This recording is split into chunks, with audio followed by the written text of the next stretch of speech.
actually shared your first race car. You didn't both have one. You shared the car. What was that like? I mean, did you enjoy that? No, not at all. But a guy gets starting to win 75, 50, 75% of the time he comes out, and now all of a sudden there's a lot of people in the pits that don't like that guy. They keep yelling cheater. He's cheating. If you're winning, you're cheating. Nobody can win. Little Bobby will bounce back. He'll be all right. He'll be all right. He'll be all right. Well, you know it. Wes will be laying on the front stretch at Charlotte with him again, helping him hug the trophy. So all will be well in the Bobby Pierce world. You guys tell me, how many times does somebody beat the truck fair and square? I'm not talking about breaking or anything like that. How many times do you get beat in that truck at Thunder Mountain this year? 0. And welcome to a brand new edition. We're calling this one our second of the Young Guns edition here on Dirt Racing and the Bluegrass Live. Joined here tonight. Guys, we appreciate everybody already tuned in here with us this evening. We've already got a good crowd already this early on in the show, Wes. This is presented by Bluegrass Restoration and Construction. We appreciate those folks for their continued support of our podcast. This is the Wilson Plumbing Studio. Appreciate our good buddy Robbie Wilson as well for his commitment to our show here and everything he does to help us. You can call the Absolute Seamless Gutters hotline here this evening. That number is 859-412-1287. It's been the same number for a while now, so go ahead and call the hotline. We'll try to get to some of your phone calls. Not sure how many we'll be able to get to here tonight, Wes, because just really looking forward to this show, man. Maybe on another level here tonight. Young Guns edition, second time we've done this. We had who was it we had on? I had it on the tip of my tongue. Now I forgot. You're gonna have to back me up on this one. Oh, I Creed forgot. Watson. Yeah, it's Creed Watson. Yeah. Okay. Yeah, so, man, we had him on, having Cole Fields on here tonight, man, just so excited about it because, these young kids getting involved in the sport out here racing and, you've been watching Cole. If you've been watching Cole all year, man, he'll just surprise the heck out of you just for his age and what he's able to do with that race car and how he controls himself. He runs up front, but the way he controls that race car is just so impressive. I mean, it is. It's just awesome.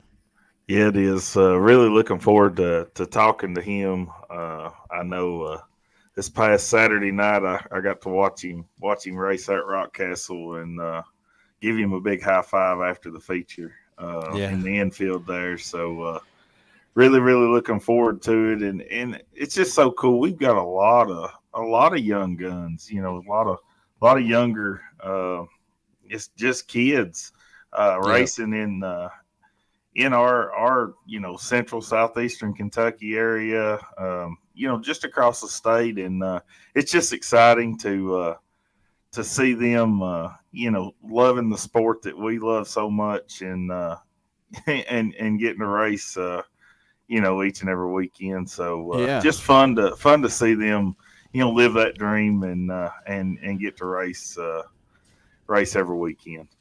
Yeah, it is, man. It's just really, really cool. And then, think about 11 years old. I said it the other day, but, we were dreaming about driving a race car when we were kids. It was kind of a dream. It was a pipe dream for me, to be honest with you. And see him out there doing it, just really cool. So can't wait to talk to him. We'll get him on here in just a few minutes. But share this out if you don't care. Share it with your friends. Let's help us get some more people on here. I know we're competing against Flow Racing Night in America at Brownstown tonight. Always competing against something on Wednesday nights here, it seems like. So I know we're probably going to be down a little bit on our live viewership. A lot of people will go back later on and watch it as they do. I know several that do that. We get a lot of views afterwards. But let's try to get some people on here and get an audience going.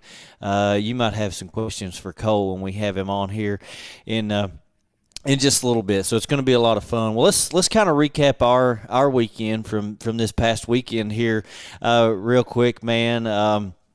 So I made my return to racing for the first time in 3 years. I was talking to Sarah about it. I guess when I had my car before, when I was racing mini stocks, I probably raced about 15 times or something like that. The last couple years there, I don't know. I might have raced just a handful of times, but made my return this past weekend at Richmond. Went bought the car Wednesday, got it home Wednesday evening, and I was bound and determined to go racing Friday night. I mean, one way or another, it was going to happen. Had some things that absolutely had to get done.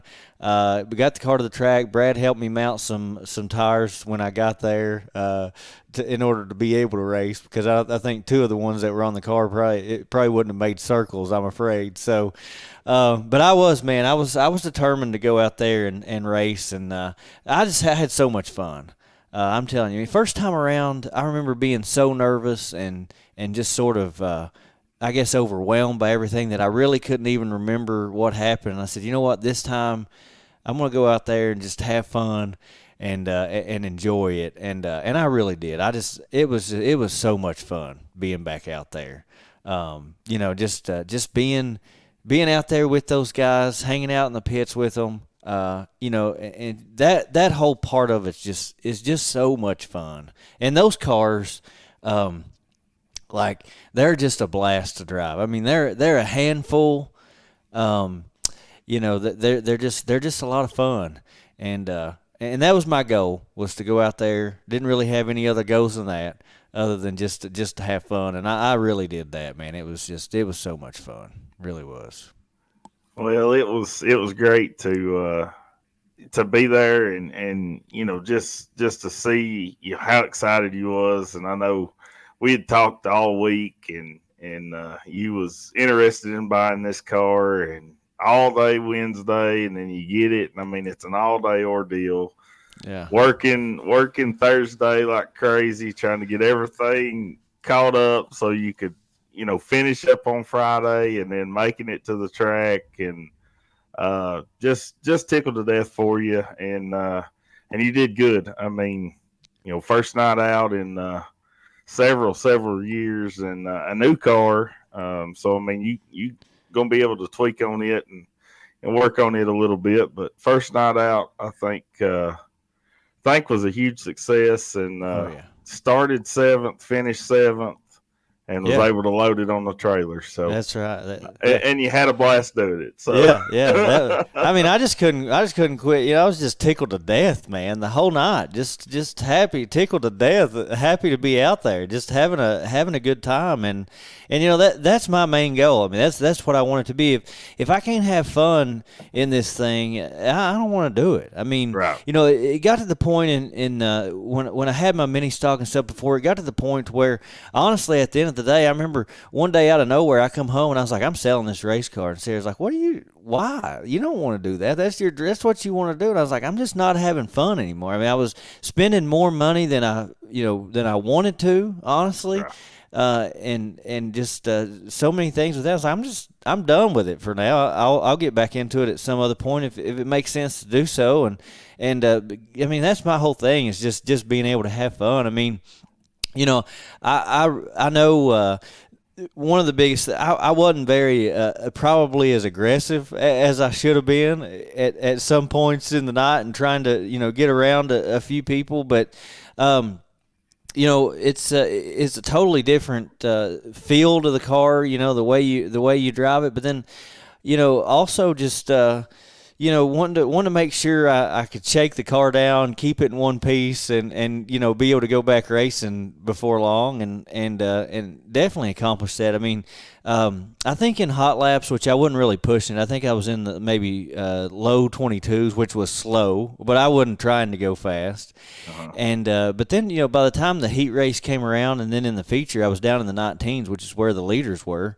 Or I think I ran a 19.7 in the feature, and maybe Tyler Kelly was a 19.6. I think Crabtree was 19.3. So, I mean, was right there, real close. Got faster throughout the night. Needed to be more consistent, definitely more aggressive. I knew going into that heat race, though, I knew that the car in front of me was not going to go. I was warned beforehand. You're gonna have to decide what you want to do, and I was just second row outside, just stuck there. And Yeah. I had a choice to make. You're either going to just let everybody go by you, or you try to turn down there and you wreck the whole field just trying to make something happen. So I just decided to ride that one out and keep it in one piece. And that's the thing about racing is there's always next week. You got to win that one. There's always next week. So I felt like overall it went really good and had a lot of fun doing it. So we'll take Absolutely. it for And first time out. a really good field of cars. 17 Crown Vics on hand there at Richmond Yeah. Raceway on Friday night. So a good stout field of cars. So yeah, you had a good night, buddy. Yeah, no, like I said, I really enjoyed it. So had fun. Hopefully, I'm not sure yet. I'm not sure what I'm going to do. I've got some graphics, by the way. I should mention I've got some new graphics coming to make it officially the dirt racing and the bluegrass house car. So should have those by, I don't know, the end of this week, I think. So I'll be able to get that thing reskinned there and get it to be I think it'll be fun, kind of what some plans I've got going to help advertise the podcast. And I do want to mention here real quick too, so I want to use this as a way to advertise. I want to help all of our sponsors here on the podcast, but I've got some spots on the car that I'm going to offer to people who sponsor us here on the show. Wayne's Auto Repairs already took the hood. He's sponsoring the car. I've got 2 other spots left there too. So if somebody that's sponsoring the show wants those, or somebody here watching, let me know. We'll get you put on there. But like I said, we're just gonna have fun with it. I'm not planning on being too serious, or don't even know how much I'll race. But we'll see if anybody's interested in that. We'll get with me and we'll see what we can do and get you on the house car. So. Let's see. Hold on a minute. There. Tyler Kelly was talking to me about that on Friday night. Yeah. Just cartoons of us on the car somewhere. So I thought that was pretty cool idea. Well, I've got some plans. I don't want to give away any surprises just yet, but that might be part of it. I should have a proof of some kind to put out, and we're going to do some stuff like that, and definitely just go with it. I'm not sure who won Friday. I can't remember. I don't know. Yeah, I've slept since then. Somebody remind us. Yeah, I don't know. Oh shoot! Might have been Jimmy Crabtree. I think so. Maybe. I'm not sure. So yeah, might have been Crabtree. Who else would it be? But and that was a good race. See, he was another one there. Now, I had to make a choice in that heat race. If I turned down, I might take Crabtree. I knew I had Crabtree, Barry Carrier, Tim Littrell. I knew they were all back there, so they were going to be coming. So, you take a chance on wrecking them guys. You was thrown in a tough heat. Yeah, it was a pickle, man. What are you gonna do? First night out, let's go with it. Yeah, it was fun. So it really was. And then you got to go to Rockcastle on Saturday. I believe that's where you ended up. Yeah. Unfortunately, Richmond rained out on Saturday. Was really looking forward to going back up there on Saturday. Had 39 crate cars for their 3,000 to win. Fast track race there. Really, really good show. Josh Dietz won that. Just a good race. Was really looking forward to the 10,000 on Saturday.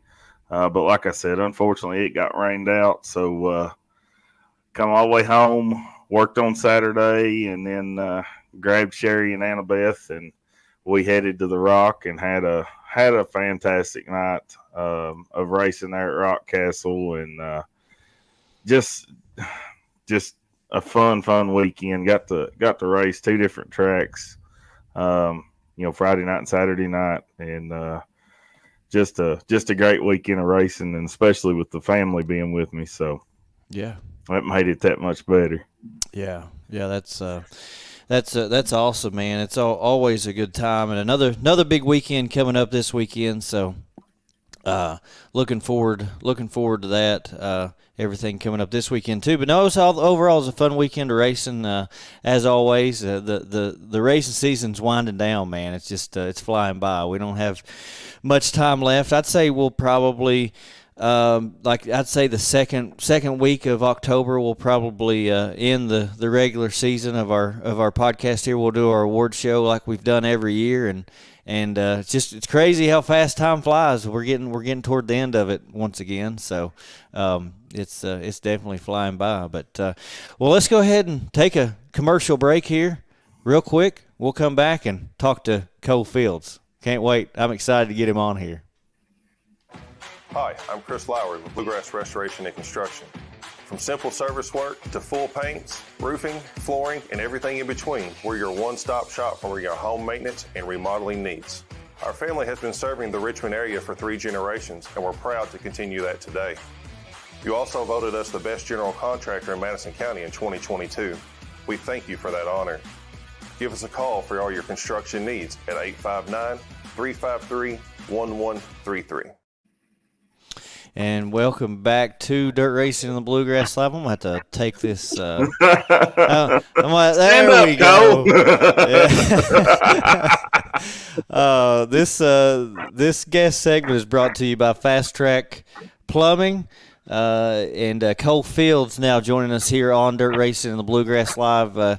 Cole and Brad, good to have both of you on here with us.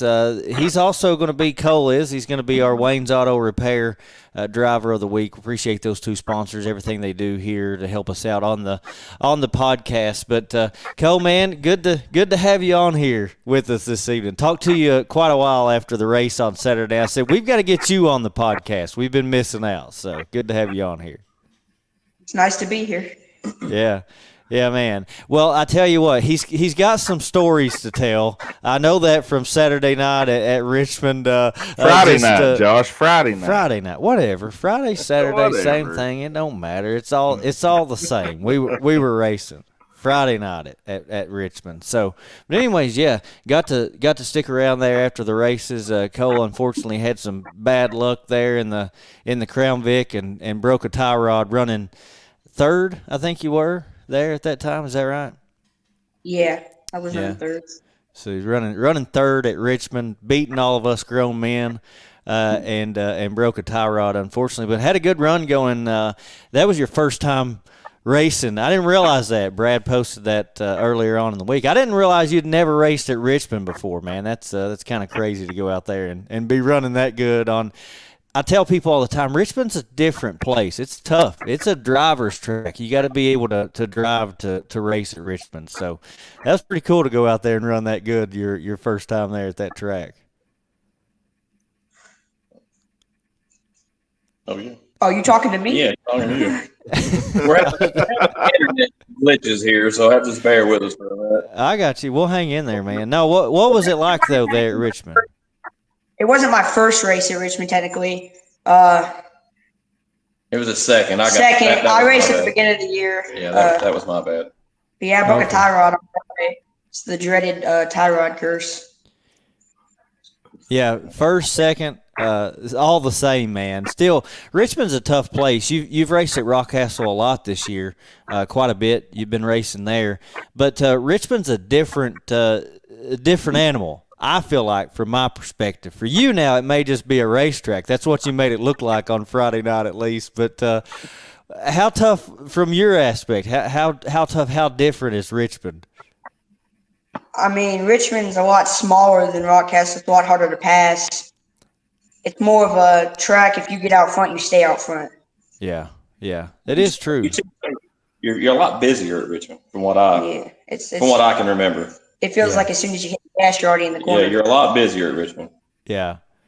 Always felt that way too. And like I said, I mean, I've always felt like Richmond really is a driver's track because you got to be on your toes all the time. It seems like there's always something going on. You can never, there's never a moment to relax. Like, you know, a lot of places going down the straightaway, you can kind of take a breath for a minute. It almost feels like. At Richmond, it's not so much the case. You get out of one corner, you're in the next, or, you know, something going on. Yeah. So, yeah, it's just it's a lot of fun for sure. Well, one of the things that really impresses me, honestly, about watching you all year and then being on the racetrack with you on Friday night there at Richmond, you know, you can handle and keep a car under control in a way that a lot of grown men can. I mean that as a big compliment, man. It's not an easy thing to do to drive a race car, to keep it, to have the car under control, like I said, not be getting into people or one end of the racetrack to the other, top to bottom, sliding, you know, getting out of control. You seem to have really good control of your race car from what I've been able to see the beginning of the year, your first time driving a race car. Why do you think that is? Go-karting. I go-karted for what, 3-4 years before? About 3.5. Yeah. It's obviously a lot different. In a go-kart, you're just like that. The karts seem to make you a lot smoother driver. Yeah. Small movements in a go-kart are big mistakes on the racetrack, from what we learned. We got you. Yeah. Not as many opportunities to correct issues, or easier to make mistakes and scrub speed by not being under control, I imagine, in a go-kart. No, it's not at all. Yeah. I've Go ahead, noticed, you know, watching him this year, he's the car control is there. He's smooth, and you know, the car don't get out of shape very often, and he's just in control. Smooth as he can be, and then especially there Saturday night, Crabtree held him up. I was like, "Come on, your teammates holding you up!" And I was screaming, you know, shake and bake in the infield, and I was like, "Come on, Crabby, get out of the way, let him go." Yeah. What do you think? Was he in your way? I mean, I'm sorry about almost spinning him. He did get my way one time, to be honest with you, Timmy. Yeah, I did. I thought he was going to spin him going into one time. I was like, "Here we go. They're both wrecked." Yeah, but they didn't, and kept on hammering. Yeah. But I thought, oh no. But it was another good race there Saturday night at Rock Castle. Yeah.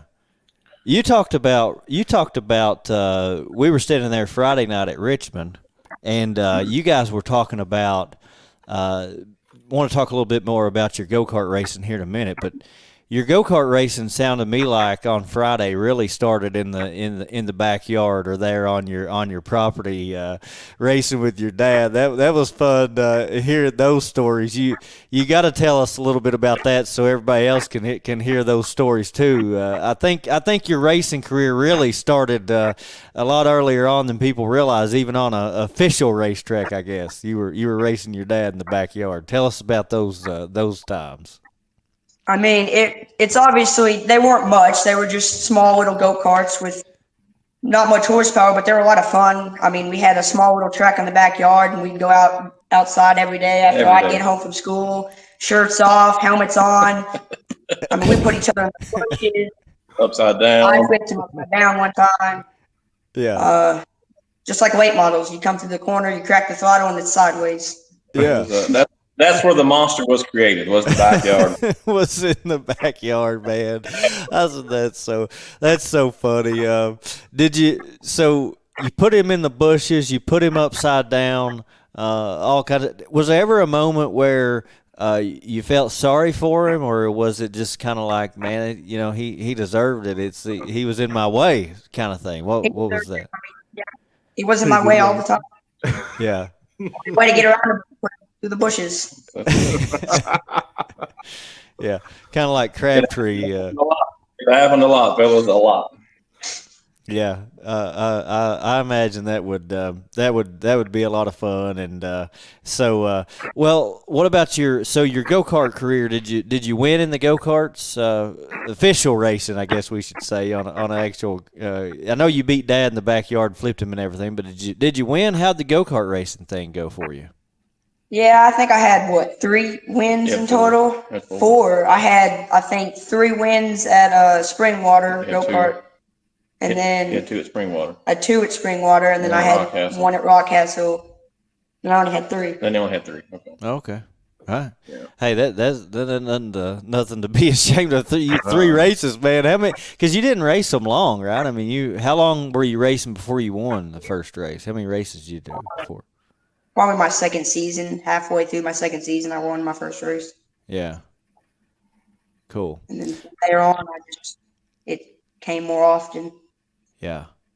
He had several top 2, top 3. I mean, he was always there as a contender. With stock legal stuff, I can put at that. It was all legal, all legal. If there's a stickler for the rules, you're looking at them. Yeah. Oh, I know, man. Yeah. No doubt in my mind Right. about that. You guys are doing an awesome thing with the Lucky 7 Motorsports with the Crown Vic stuff, and I just think it's really cool what you're doing. And you're doing a great job with it, but yeah, no kidding, and that's fun. I think to teach him sort of the value of racing the right way, Right. heads up, beating people fair and square, even at 11 years old. That's important and part of the fun. I imagine when you go out there and win, you beat people fair and square. You're legal. It makes it a whole lot of fun. Absolutely. And it makes it better because I'm starting in this class, and I know if I'm getting beat by someone, I'm getting beat by a skilled driver. Yeah. I'm not getting beat by extra horsepower cheated up cars. I'm getting beat by stock legal cars. Right. So it makes it a lot better. Yeah. 11. I don't think. I wonder. I imagine it's probably hard. It might be. I'm not sure. Do you realize yourself? 11 years old, out here running. You ended up finishing third at Rockcastle Saturday. Running third at Richmond Friday. You've won heat races. Somebody said to me on Friday, Cole's probably going to kick your butt. And I was like, you act like that's an insult or something. I mean, I don't know. That's not even an insult. He's been kicking everybody's butt. I mean, It's not, it's like I expect it. I mean, he's really good. I know he's 11 and all this stuff, but do you realize at 11 years old what you're doing, the magnitude of beating grown men and out racing, out driving grown men? Or are you just out there having fun driving race cars and don't even realize what you're accomplishing? I'm just out there driving race cars, having fun. I never notice that I'm until I get out of the car. Yeah. So The cool part about it is all these guys like Jimmy and Tim and Tyler and Barry and Rodney, just all the guys that are involved in this class. He learns so much from them. Yeah. Just on the racetrack with them. He follows a line, he learns what these guys are doing. He listens to them crack the throttle, back in the throttle. So these guys he really looks up to them. And they're teaching him so much more on this racetrack than I could ever teach him from the infield, And I don't know if they realize that or not, but I mean, he really appreciates it. I mean, we've talked about it. It's kind of a big deal, man. It's kind of cool, Yeah. Racing against drivers. Yeah, I mean, he's racing against guys, 30 plus years experience, and you're not going to get any better, teaching than that, in my opinion. Yeah. No, I agree. I think that's a really cool thing about this class is that like Cole said, you're out there with guys in stock cars. You're not getting beat by money. You're not getting beat by being outspent, all this kind of stuff that you deal with, which I think is a really good thing for learning. But then you're also getting to do it against guys like you said that's got 30 plus years of experience out there racing. You're getting to watch them and follow them. I mean, I'll be honest with you. I found myself doing the same thing on Friday at Richmond. Jimmy went by me, Tim went by me, and they don't hesitate. When there's a hole to get around somebody, they go through it. And I thought to myself, man, yeah, I've got to get to the point I'm doing the same stuff. So, I mean, I'm learning from those guys. I'm like, man, when I grow up, I want to drive like that too, you know. So, hey, I'm not 11, but I'm 30. I'll be 36. But, yeah, I mean, it is cool to be able to go out there and race with those guys that have all that experience and drive door to door with them. So, that's a lot of fun. Brad, what's it has to be going into the season, going from cars to going to race cars. What was it like for you and Heather? What's it been like? Fun, scary, nerve-wracking? What goes through your mind on a race day? It all goes through your mind. But to back it up a minute, like when he raced go-karts, we thought, go-karts is where it's at. All kids should be in go-karts. There's no harm. You're on a 5 horsepower, And what done it for us was at Clay City one night, they had a big money race. Cole started the tail, worked his way, I think, all the way to 3rd or 4th, and was put off the racetrack. Had to start back on the tail. Well, halfway through him coming back to the front, major wreck. Kids were upside down. There was helmets lost. There was legs broken. And we honestly thought he was hurt bad. So we picked up the pieces. We took it all home. And I came to Heather that next day and I was like, what's your thoughts on a race car? Yeah. And, I expected just to be shut down instantly. And she was like, building one. She's like, we've got to get him out of this cart before he gets killed. Yeah. I mean, you have a helmet. There's no cage. There's no belts. There's no anything. Right. So, I was like, well, how do you think about this Crown Vic class? It's cheap. We're going to try it. We had no idea what we were getting into. I knew we weren't going to put him in a late model or a mod or super stock or anything. And I offered him my front wheel drive before I sold it. And he said he wanted nothing to do with the front wheel drive class. He'd seen too much with that. He wanted the Crown Vic. Yeah. So, we found a couple online. I was like, well, you can't race without me. So I've got to have one, So here we are. He's still racing without me. So yeah, there's just so much involved in it that I don't have time. I have to focus on him and his car and what he's doing. And if I'm on the racetrack, I can't do that. Yeah. Sure. But we all had our doubts in the beginning. I mean, we showed up and everybody did. The funniest thing is we're standing there at the first drivers meeting and you have Cole walk up in the group of drivers with his race suit on. And you can see the instant fear in everybody's eyes. The only thing they want to know is what class is that kid racing in? Because they don't want him in the class with them. It's going to be a wreck fest in their mind. Well, yeah. And I'm not going to lie. I mean, I might have thought the same. Yeah. But once we took him out for a handful of practices and his first race, I was like, I think he's going to be fine. He's going to be okay. Yeah, he really surprised me. So. It took me a minute to get used to, side by side, going down the straightaway, 60 miles an hour with a car right next to you. I mean, he's judging a 4,000 pound, I don't know what these cars are measured at, but in my mind, they're 20 feet long, versus a 300 pound, 4-foot go-kart. So it's major in what we were doing here. We took a gamble, and so far, so good. We've had our ups, we've had our downs, but like you said earlier, that's what we're dealt with the race car. Right. Yeah. Well, I just think from a maturity standpoint, most 11-year-olds wouldn't be able to handle understanding not just the magnitude of the situation and the accomplishment of being able to control a car, complete a lap for that matter, and hold it somewhat in a straight line. I mean, there's 30-year-olds that can't do that, but then also just the safety aspect of it. You can't just go out there and drive over your head from the start and cause a bunch of chaos and that sort of thing. And again, I mean, those are all things that like most grown men can't grasp. And so for him to be able to do it as an 11-year-old is just crazy, to be honest with you. It's really a cool thing. Yeah, it is. It is. Oh yeah, kids at my school never believed in me. I tell them I race cars, they'll never believe me. They're like, "That's not a sport. That you don't race cars." Yeah. Yeah, they tell him it's not a real sport. That racing is not a real sport like football or basketball or baseball or something. Dude, So I thought It is. Yeah, And I told him if he wanted to go to school and tell those same kids, if it's okay with your parents next week, have them sign a waiver and we'll put you in the passenger seat, and then they can decide whether it's a real sport or not. Because I guarantee they're not going to get it.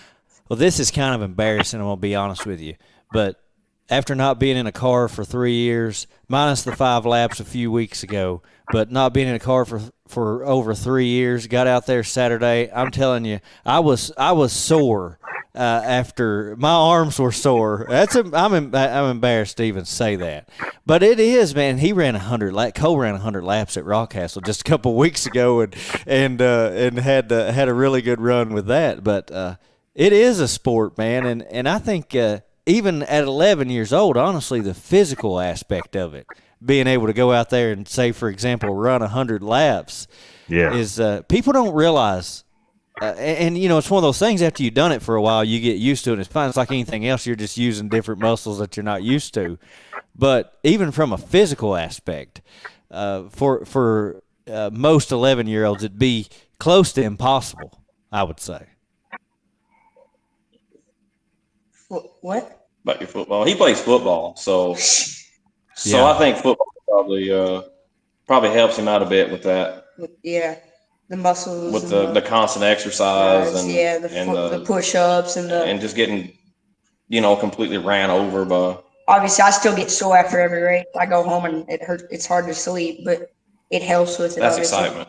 That's adrenaline. That's why you're not sleeping. That's adrenaline. A little bit of both.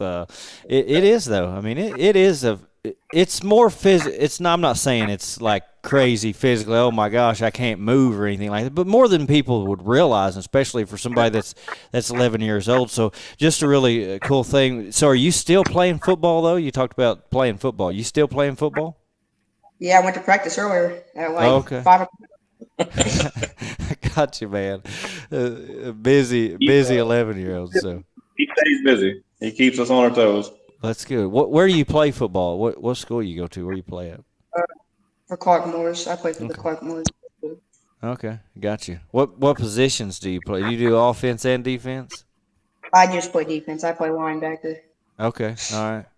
Linebacker. No wonder he's so tough, man. He's got to go in there and be ready to make some tackles. Are you in 6th grade or is that?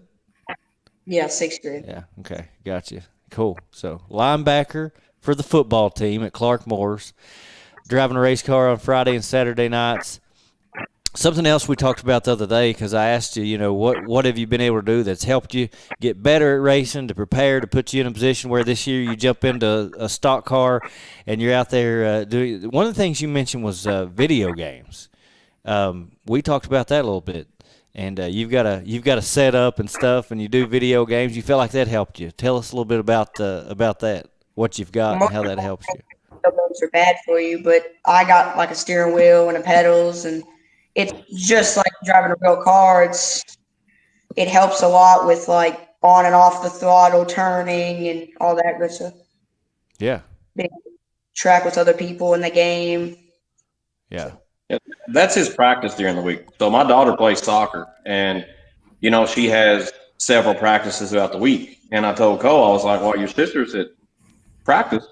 You need to go on there." And I actually promote it. For a long time, I was against the video game thing too, but he goes in there and that's his practice. He gets on his little simulator. He loads a game, and he'll spend 2 hours on it. And I honestly think it's helped. I mean, crazy as it sounds, I've tried playing it. I mean, it's tough. It's hard. I can't do it. So, yeah. What game is it? Is it World of Outlaws or something else? Yeah. Okay. That's my favorite one. Gotcha. You got the newest one now? I think there's a new one that just came out. Is it the one you got, or you still on the old one? I still got the old one. Okay, I got you. Yeah.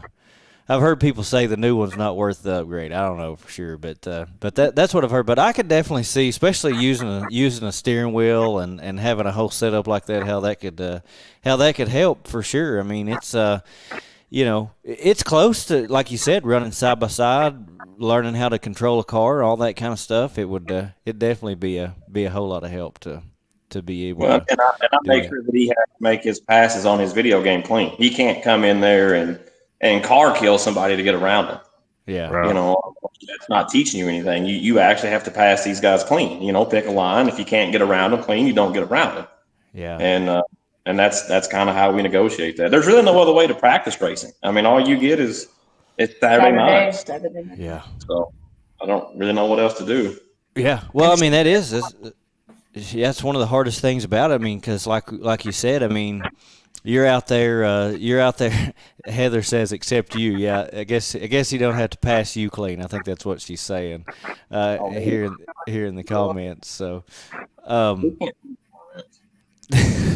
We can't see the comments. He said. oh yeah, that's what she was saying. But no, it's hard to get practice though. Like especially like you said, these guys that have 30 years of experience and been doing it for a long time. I think it takes every advantage, everything you can find to help a little bit. Goes a long way to try to catch up because. We all work and spend a lot of time to go out there and get what is it probably a total of 15, 20 minutes on the racetrack on a race night. I mean that's about all you get. So it's not a whole lot in the grand scheme of things. Yeah. So yeah. So cool, man. All right, Wes. I always dominate the conversation. I'll leave you the leftovers, man. Always. And 9 times out of 10, you talk about everything, that I would ask. So then I sit here and look dumb because you've asked everything. Well, I mean, I bet you got to jump in there. I ain't waiting around. So no, listen, when you're going like that, I'll just let you go. If I ever get that aggressive on a racetrack, I might be all right. Yeah, you might get a podium finish. Nobody's asking about his weekly car maintenance and prep. There you go. Okay, yeah. So after you race, say this past weekend, you raced on Friday night and Saturday night. What entails on Sunday to start your weekly car maintenance to get ready for the next weekend? I didn't do nothing. I woke up and let him work on the car. There you go. That's not the right answer. No, that is the right answer, Cole. You show up with the suit and helmet and you drive the race car, buddy. I don't blame you. You just keep doing it, and I'd say the people that have made it, honestly, to the top level of the sport, we'll say NASCAR, wherever you want to go. I'd say this day and time, most of them, just like you, buddy, they show up with their suit and helmet and go racing, and let somebody else handle all the hard, the physical manual labor. The people with the talent just get to show up. So I don't blame you one bit. I just keep doing what you're doing. And obviously next year I'll try to help him out more. Just this year's my first season. I'm just trying to learn how to drive the car.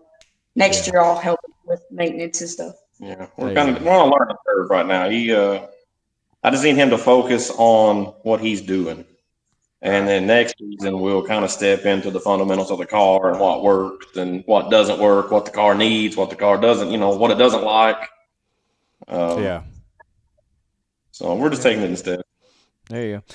And Tyler mentioned earlier, he's already getting that learning curve because he can come in and talk to you about what the car's doing, what adjustments need to be made if it's doing this, and you working with him and teaching him, okay, well, if you feel this in the car, we got to do this to fix it. So that's really good. He's already catching all that, even ahead of the game, I guess you'd say. And sometimes after the races, I'll go up to him and I'm ask him what the tire pressure is, or what this does, or what that does, and it just helps me learn more about the car.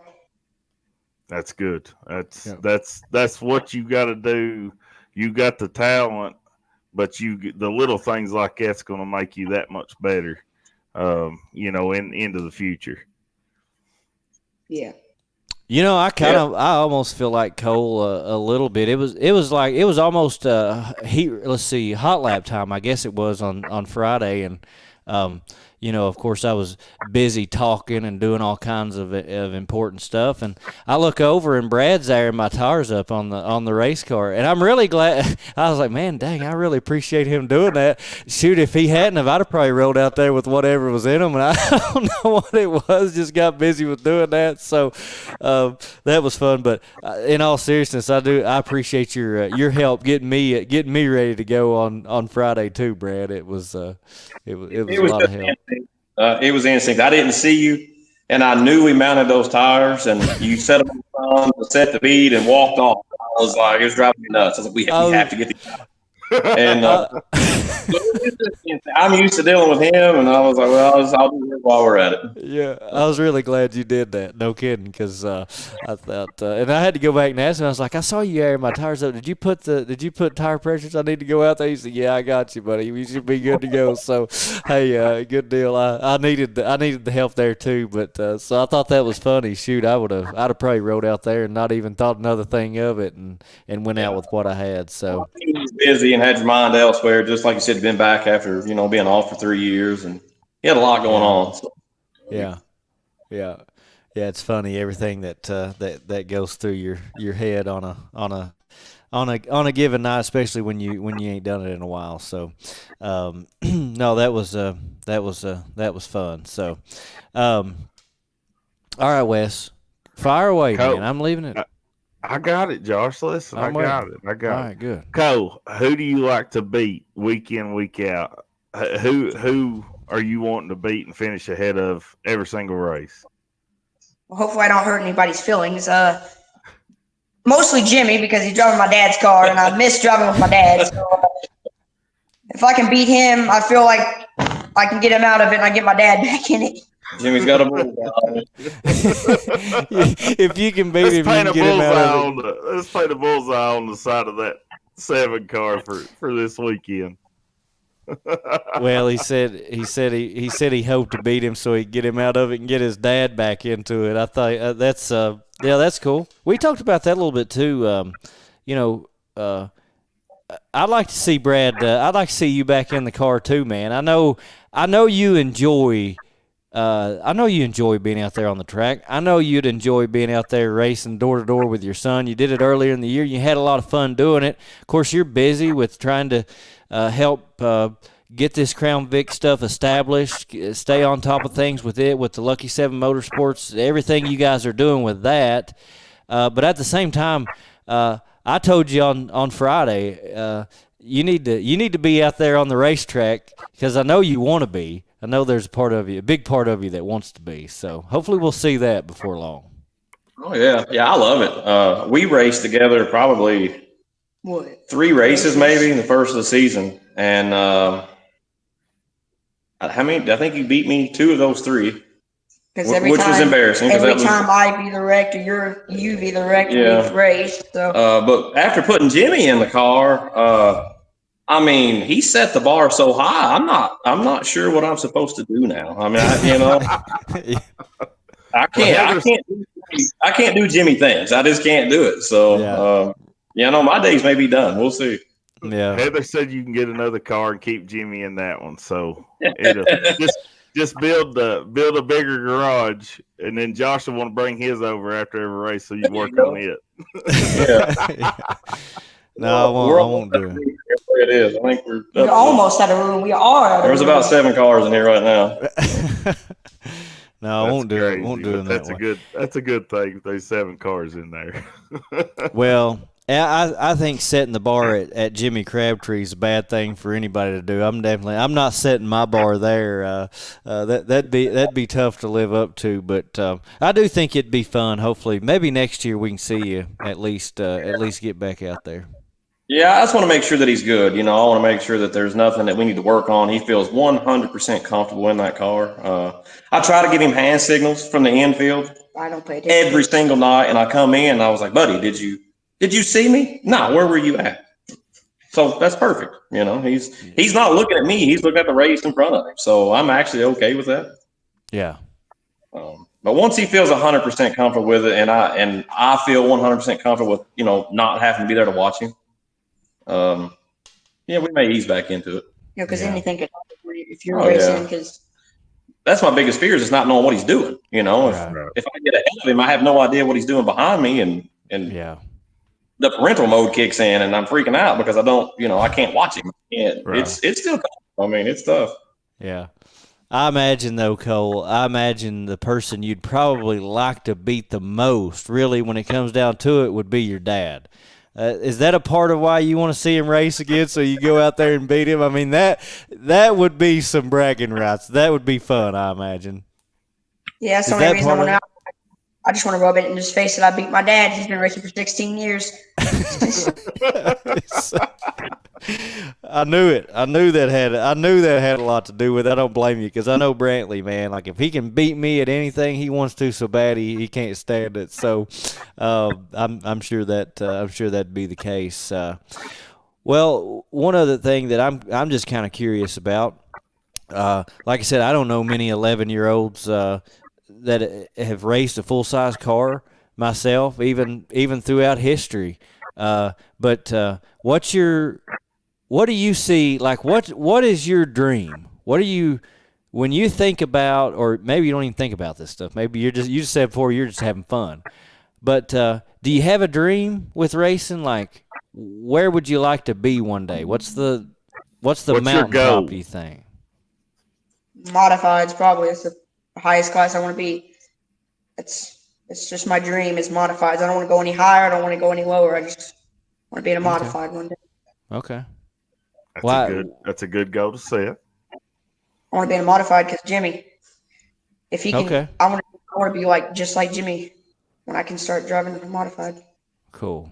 Well, I think that's a good goal to have, man. I really do, and I mean that. We joke about Jimmy and laugh with him and have a good time with him. He's so much fun. We like to pick at him. He likes to pick at us. That's Jimmy. But, the one thing I can tell you about Jimmy Crabtree, honest to goodness, he has fun with racing. He really does. I mean, he enjoys this stuff. He has fun with it, and not everybody can say that.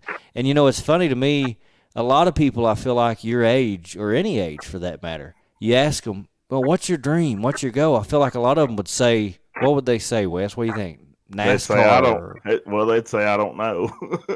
Well, I mean, they wouldn't even have thought about it that far. But well, I mean, I think, a lot of people would say NASCAR. They'd say Lucas Oil or super late models, whatever. So I'm just curious, what's the whole, I know Jimmy, you want to be like Jimmy, but do you see this thing, racing, as something that's just for fun, not something you ever really want to do, make it serious enough to make a living at it? You just want to keep having fun with it? Is that part of it, you think? Yeah, I'm just trying to have fun, and I'm not trying to get no NASCAR any day. It's too expensive and it's too boring. 200 laps and go in a circle. I did 100 laps and I got bored. You got bored, yeah. Well, I understand. I really do. I think it makes sense. Man, it's just so funny because I think just with that answer, you can see a whole lot of the reason why you're able to do what you're able to do out there, and that's really cool. I don't blame you, man. Keep having fun with it. Keep having a blast, and I think at the end of the day, if we can all take your advice there, I guess, in this sport, it would go a long way just to be able to have fun, enjoy ourselves on the weekends. Because if we let it be, racing can be a whole lot of fun. So. And one thing I was going to say, I know it's kind of been mentioned. Brad mentioned it earlier, but these veteran drivers that are helping you is just awesome. And then you've got Jimmy in your corner as a teammate and kind of somebody you can look up to as a mentor, and he's going to help you not just in racing but through life as well, and kind of take you under his wing. And but you look at the veterans in this Crown Vic class that, I mean, they've raced everything in the world, and it's just so good to be at your age and to learn from all these guys.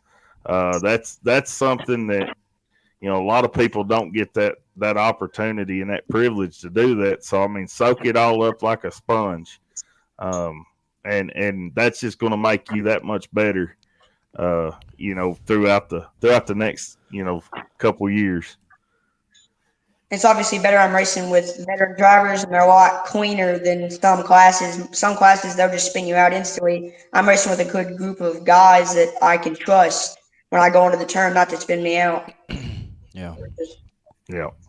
Yeah, and that's what I told these guys in the beginning. I was like, he's 11, but I don't want you to treat him like he's 11.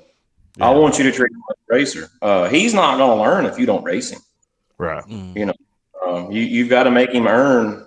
You're only as good as your competition, and he's honestly not going to get any better competition than what he's dealing with right now. Right. If they treat me like an 11-year-old, they'll go easy on me, and I'll never get to feel what it's actually like racing against good drivers. I don't want them to treat me like that. Yeah. Well, Jimmy definitely didn't take it easy. I actually watched the Speedway Car Cams video. Anybody that's watching here tonight can go on the Facebook and find Brad or Heather Fields. I think either one of them, you can see a link to that and watch Cole in car. I'm not gonna lie,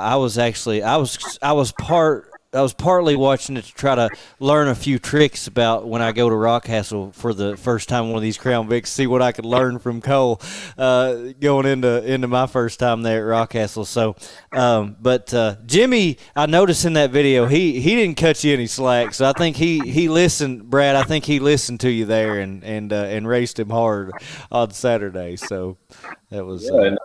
Tim was all over him. You couldn't see it in that video, but I mean, they were just back and forth, side by side, bumper to bumper. And, like I said, I appreciate that. Tim probably could have spun him out any moment that he wanted to, but he was racing clean. And Jimmy could have spun me out anytime. Or you could have spun Jimmy out and you didn't. No. I thought you did, but you didn't. I think we all thought he did, but he didn't. But it was a really good race. It was. Tyler says don't ever tell him good luck. I guess he's talking about you, Cole. I'm not sure. What's the deal behind that? I mean, I wouldn't say I'm cocky, but like when you say good luck to me, I already know I have good luck. Except for tie rods. Tie rods, besides tie rods. We leave those out though. What is luck, Wes? It's something I've always heard. I had it in my mind there, and now I can't Luck's not always. I don't think luck's always a demeaning or a derogatory thing. Luck is when preparation meets opportunity. I think that's what I've always heard. And so I think when people say it, a lot of times they mean that. But yeah, I mean you could look at it that way. You've put in a lot of time this year working, getting better, getting faster, figuring these cars out, and I have no doubt in my mind that feature win is coming very soon. And honestly, selfishly, I hope I'm there to witness it, because it's going to be a whole lot of fun to see you pull into victory lane. I know, Wes, it's coming soon. It's just a matter of time. So yeah, I agree with you, and I hope. Hopefully, we'll both be there to witness that. Yeah. Heck, I might even get to interview him. Might. Yeah. Possibly. You never know. So that would be cool and special for sure. Yeah. Yeah, that's for sure. Well, guys, we appreciate you joining us here tonight on the podcast, Young Guns edition here, the second one that we've done. It's been a whole lot of fun.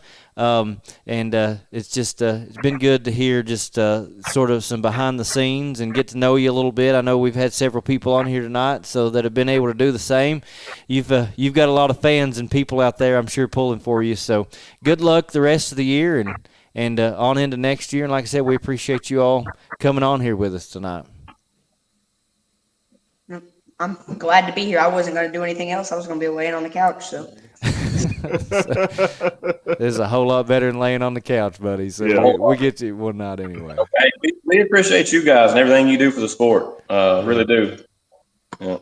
You and Wes do a lot here with all this and then getting it out in front of people, and I think it brings people to the track and makes them aware of what's going on. So yeah. I think we as a group, we appreciate what you guys do too. Yeah, I hope so, man. We appreciate that. We enjoy it and we appreciate that. Yes, sir. Yeah, absolutely. We sure do. Kind of like Josh mentioned earlier about the racing in a race car deal, you know, if you ain't having fun and enjoying it, it ain't worth doing. And you know, this podcast, we're having a blast with it. You know, loving, you know, being able to do this, and we're going to just keep on riding that wave and keep having fun with it. Mm-hmm. Yep. Well, absolutely. I mean, you know, racing's one of those things. A lot of people, you ask them if a lot of people in our community, people Cole talked about at school, they don't know anything about it. They don't even know it exists. But for people who are racers and race fans, it means a lot to them. And I think having opportunities like this to be able to get people like Cole on here, so more people can get to know the people in the driver's seat. Get to know, a lot of people may not even realize there's an 11-year-old out there on the racetrack. Right. That stuff's just really cool. That, you know, for years there was really never any way for people to familiarize themselves with or even know what was going on inside stuff in the sports. So that part of it's a lot of fun to me. Yeah, we really appreciate it.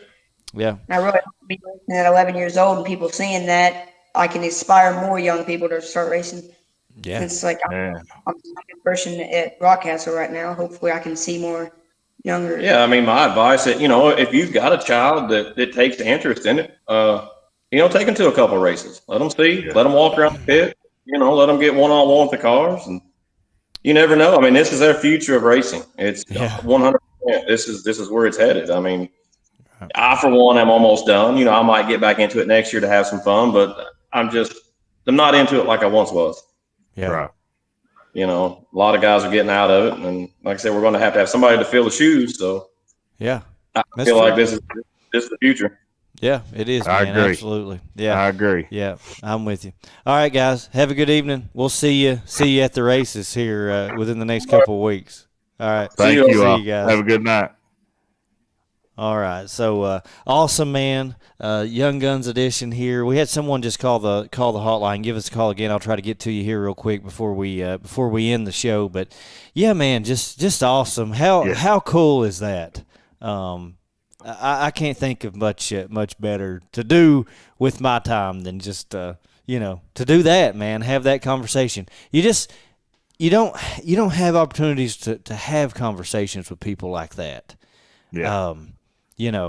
Otherwise. So it's just a lot of fun. Yes, it is. It is, and that young man's got a huge future ahead of him. And looking forward to seeing what he does, in the next little bit. Yeah, absolutely. I'm with you.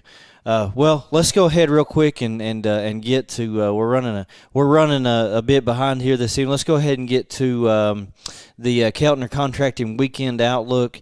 Friday night, Ponderosa Speedway reopening.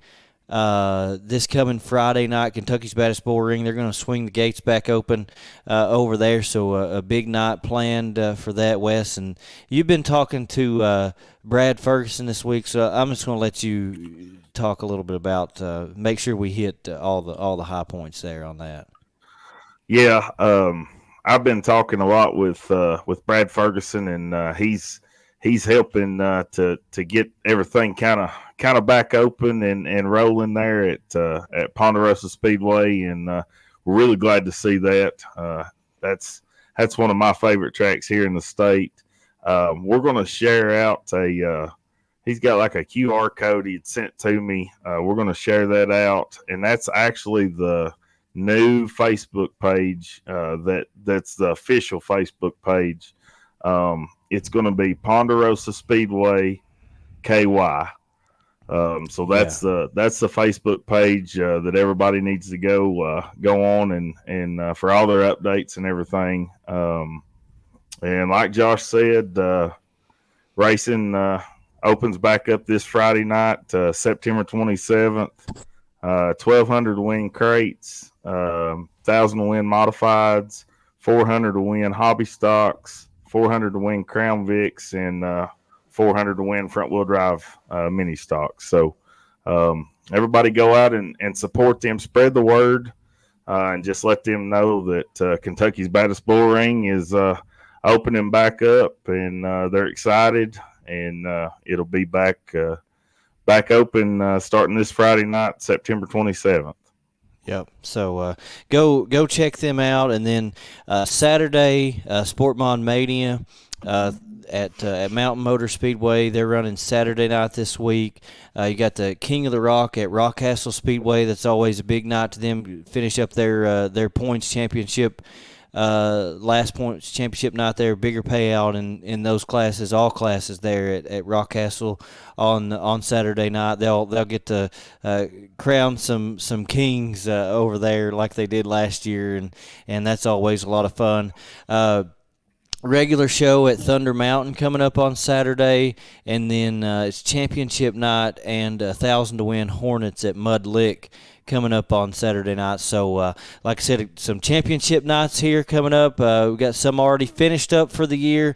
Racing's winding down, but a big weekend coming up this weekend, hopefully, because Mother Nature at this point looks like might not play too nice, but hopefully that ends up not being the case. We're gonna not even mention the R word, and we're just gonna hope that everything plays out to give us a good weekend here for racing. But we are going to get to our DirtmanDiecast.com Steak Dinner Pick'em Challenge, and if I could, Wes, I might just have to pick the R word for this weekend, but I'm not going to do it. I'm not going to do it. I refuse to do it. Well, before we start on it, I did get a win this past weekend. Yeah, I know. I was Tyler skip over Carpenter that, at 191 Speedway, so the score was 6-4. Now it's 7-4 Worldwide West. So yeah. I had to get that in there, so you can go ahead and proceed now. Yeah. Well, I wasn't going to mention that part of it, but actually, since we're really getting to the point, I don't know how many more weeks we're going to have to pick races. So I did throw in 3 different opportunities to gain points this week. That figures. It's wiffle ball rules, Yeah. Well, I mean, you got to just kind of make rules as you go, and right. You make it fun. I mean, we might as well just got to make it interesting. Yeah, you got to make it interesting. No. Yeah. All right, here we go. 3 opportunities to score points this weekend. All right, 3 opportunities to score points this weekend. Let's start with late models at Ponderosa on Friday night. So there'll be pro late models there at Ponderosa on Friday night. And I'm gonna go with Logan Walls there at the pond to pick up the win at Ponderosa. All right.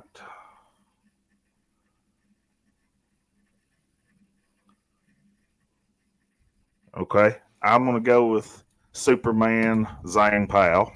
Okay. All right, there you go. That's a good pick. 2 locals right there at the good locals right there at the track. Junction City's finest. So in those 2. So I like the picks. All right, let's go Crown Vics at Rockcastle. I'll give you first pick there.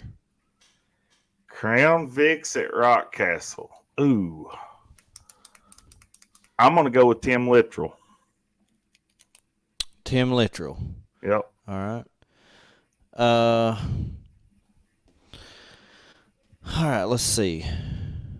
Man, that's a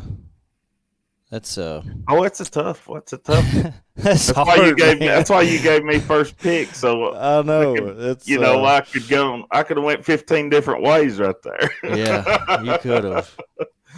I'm gonna go with Jimmy Crabtree to crown the king. They're gonna crown Jimmy Crabtree. Crown the Crabtree. That's right. Crown the Crabtree at Rockcastle and Crown Vics. All right, let's do hobby stocks at Thunder Mountain. And okay, go ahead. All right, I'll take first pick there for hobby stocks. I'm gonna go with Zach Carr. Zach has been on a roll, and had a really good season. I know. I'm trying to think how many feature wins he's won. Quite a few at Thunder Mountain, and I think a couple at Mountain Motor as well. Yeah, that's a good pick. You're going with Zach Carr. Let's see. I'm gonna go with Randy Hacker. Yeah, there you go. Good pick. So, bunch of local classes there, picking the winners. 3 chances to win. Hopefully, I can tie it up and make a ball game of this thing, man. Because It's still a ball game. It's still close. Yeah, I'm only up a field goal. So yeah, that's right. Only a field goal. I can make it all up in one weekend. So we'll see how that pans out between now and next Wednesday night. Folks, thank you for tuning in here with us tonight. I know Flow Racing Night in America was at Brownstown this weekend, so a lot of people probably checking that out, and I don't blame them. But thank you for everybody that tuned in here with us this evening. It's always a lot of fun, and we'll see you all at the races. Hopefully this weekend we get some racing in. So we'll see you there. thank you all. Have a great night.